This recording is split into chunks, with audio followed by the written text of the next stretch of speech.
Good morning बच्चों। आम institute online class में मैं मोनिका जोशी आप सभी बच्चों का स्वागत करते हैं।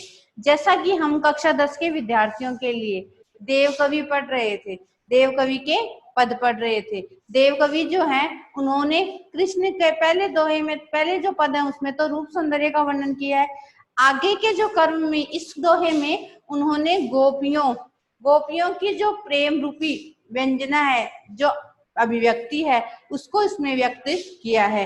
एक सखी जो है वो गोपिका से कहती है कि वह किस प्रकार से कृष्ण के प्रेम में फंस गई और वह कितना भी प्रयास करे निकलने का, वह बिल्कुल नहीं निकल पा रही है।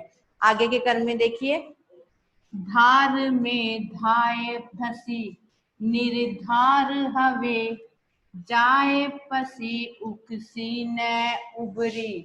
धार का मतलब प्रेम धारा, कि कृष्ण की जो प्रेम धारा है उसमें निराधार बिना किसी आधार के, कि कृष्ण के प्रेम में बिना किसी आधार के मैं जाकर फंस गई, अर्थात बिना सोचे समझे ही मैं कृष्ण के प्रेम में फंस गई।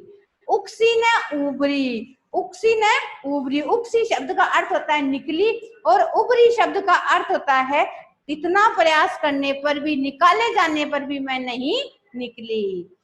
री अंगराए गिरी गहरी गही, फेरे फिरी फिरी ओ घेरी न घेरी। री अंगराय, अंगराय का अर्थ होता है अंगड़ाई लेते हुए, अंगराय का अर्थ अंगड़ाई लेते हुए। गही का मतलब होता है पकड़ने पर, यानी अंगड़ाई लेकर मैंने अपने आप को बड़ा ही बचाने का प्रयास किया, परंतु फिर भी मैं उसके प्रेम में घेरी चली गई, अर्थात फंसती चली गई। कितना भी मैंने प्रयास किया परंतु फिर भी मैं कृष्ण के प्रेम में फंसती ही चली गई। देव देव कछु अपनो वसना, रस लालच लाल की चिते भई चेरी। देव कवि के माध्यम से एक गोपिका कहती है कि हे सखी, इसमें मेरा कोई बस नहीं है, अर्थात मेरा बस नहीं चल रहा है, क्योंकि मेरी जो आंखें हैं वह कृष्ण के रूप सौंदर्य, लाल का मतलब नंदलाल, कि कृष्ण के रूप सौंदर्य में जाकर उसके आश्चर्यचकित हो गई और उस पर आश्रित हो गई। इसमें मेरा कोई बस नहीं है, मेरी जो आंखें हैं वह कृष्ण के रूप सौंदर्य में जाकर फंस गई है, मैं जितना भी प्रयास करूं उतनी ही जाकर वह उसमें फंस गई है। बेगी ही बूढ़ी गई पखियां अखियां मधु की मक्खियां भई मेरी।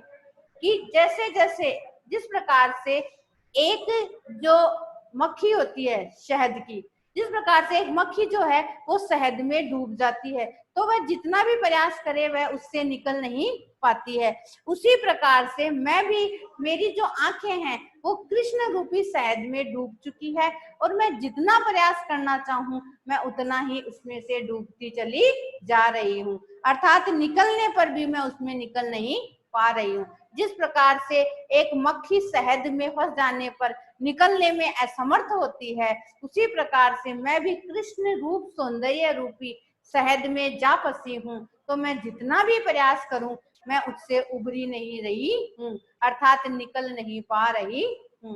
तो गोपी ने अपनी आंखों की तुलना किससे कर दी? अपनी आंखों की तुलना कर दी मक्खी से, और कृष्ण की तुलना किससे कर दी? शहद से, कि उसकी आंखें कृष्ण के रूप सौंदर्य में जाकर फंस गई है, इसलिए वो जितना भी प्रयास करे उतना वह निकल नहीं पा रही है। इस प्रकार से इसमें जो अलंकार है वो अनुप्रास अलंकार, एक शब्द की आवृत्ति एक से अधिक बार होगी तो अनुप्रास अलंकार इसमें माना जाएगा।